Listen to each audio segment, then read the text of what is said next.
Alright guys, as you may know, my channel has been demonetized.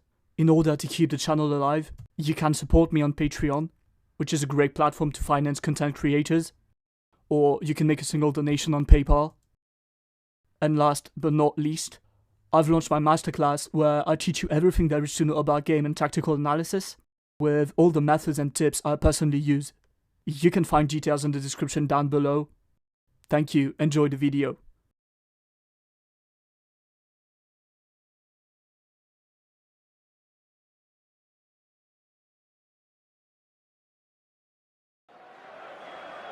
In today's analysis, we are going to find out what's wrong with Argentina and how Colombia managed to beat them in their first game in La Copa America.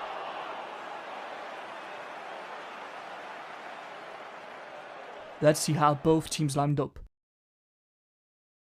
Argentina lined up in a flat 4-4-2 formation, with Aguero and Messi forward, Di Maria on the left, Lo Celso on the right, and a double pivot Paredes Rodriguez in midfield.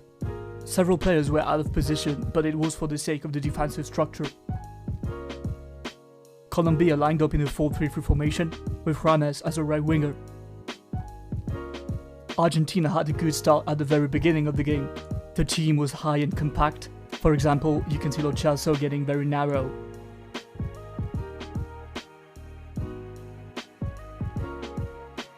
But we quickly saw structural problems appearing. Argentina had 55% possession during the first 15 minutes, but the 4-4-2 system remained very flat. Here's an animation to illustrate the problem. Colombia would defensively stand in a 4-5-1, and Argentina in a 4-4-2. The problem was that Argentina kept a very flat structure, allowing the ball to move only sideways or backwards, a U-shaped possession without any penetration, and worse, teammates were very far from Messi. When the ball moves on Messi's side, Colombia can overshadow the passing lane and keep several players around him. That makes it very difficult to find a number 10 and almost impossible in favourable conditions. This problem of balance between the defensive and the offensive system is something you can find regularly with not so well prepared national teams. The lack of presence between the lines and the isolation of the forwards is pretty blatant. For example, Lo Celso would have been better off more on the inside, but Scaloni wanted him to cover on the wing. And then, the second problem, Messi always kept under control, especially by Barrios, the defensive midfielder. Messi was always found in terrible conditions.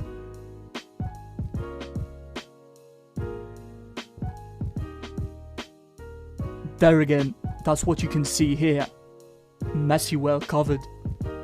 In the first half, Messi was not found enough in the zone 14, which is the central space before the box, and only one ball touch inside the box.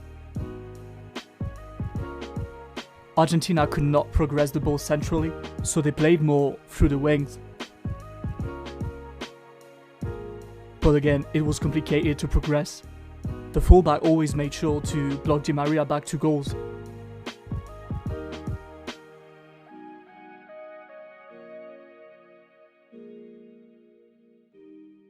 And this was successful for Colombia. Again, Medina on Di Maria.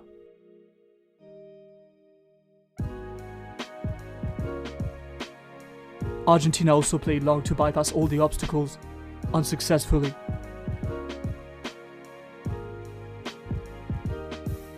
Otamendi, for example, really tried hard, but it never worked. The tempo and the dynamic of the game was not great, and it got affected by the fouls.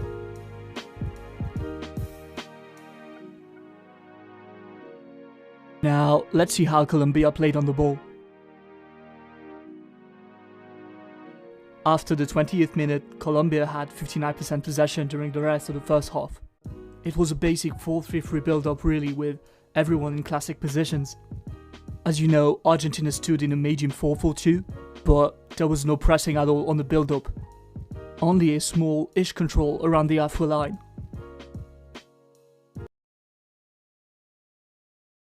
But after the halfway line, there was a real man orientation on the side of the ball in defense. Here it's pretty clear.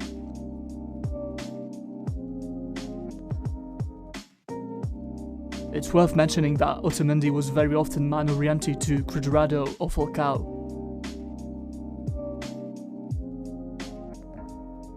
On the Colombian side, Muriel got injured after a challenge with Paredes, and he got replaced by Martinez. In the offensive animation, of course, Rames was free in his positioning, and Colombia often played direct, which led to see Otamendi marking Falcao.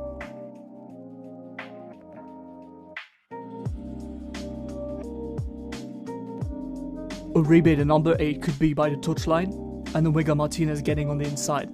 Again, we see Otamendi defending well. Colombia also played through the wings a lot and found crossing positions. This is how they got their best chances, like minute 15 and minute 32.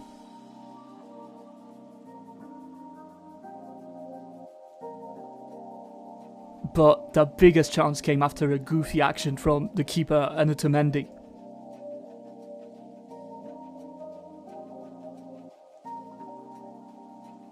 There was absolutely no shot on target during the first half.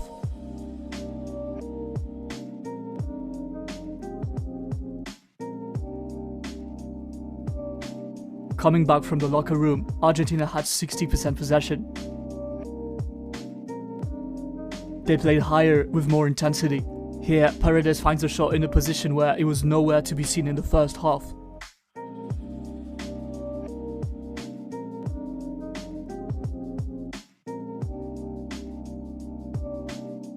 But Argentina didn't change their animation, and they had the same structural problems to move the ball.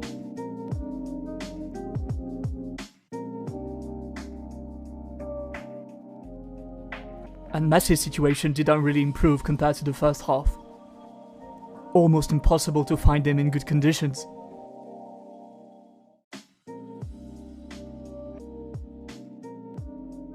Impossible for him to turn around when he's found higher up the pitch.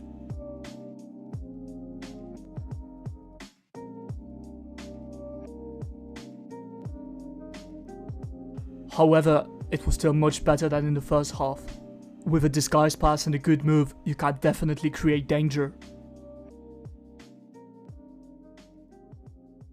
Barrios would not let Messi score this time, as the Argentines were facing some problems on open play. The biggest danger came through corner kicks.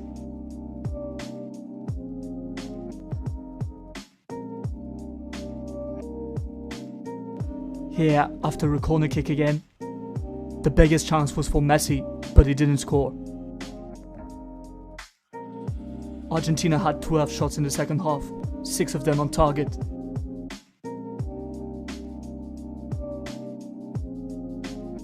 After an hour playing, Rodriguez got replaced by Pizarro. Argentina was still not pressing high, but Colombia didn't do anything on the ball in the second half.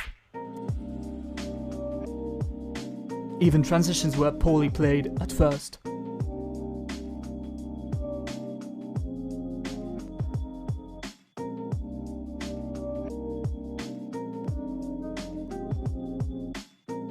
The game went on until the 71st minute, and the turning point. On a seemingly harmless action, Rames exposes the problem of never pressing before the halfway line when you got a bit of talent.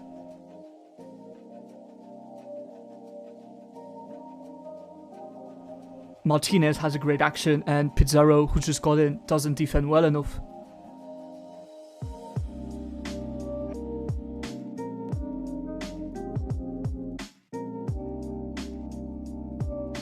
Led, Argentina started pressing and counter-pressing higher.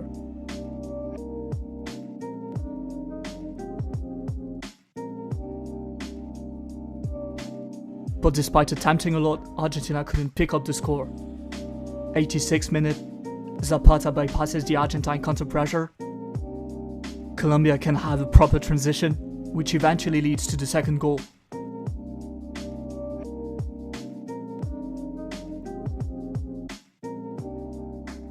Colombia had 2 shots on target for 2 goals, and they can already be considered qualified for the next round after defeating that toughest opponent in the group. That's the end of my analysis, guys. I really hope you enjoyed it.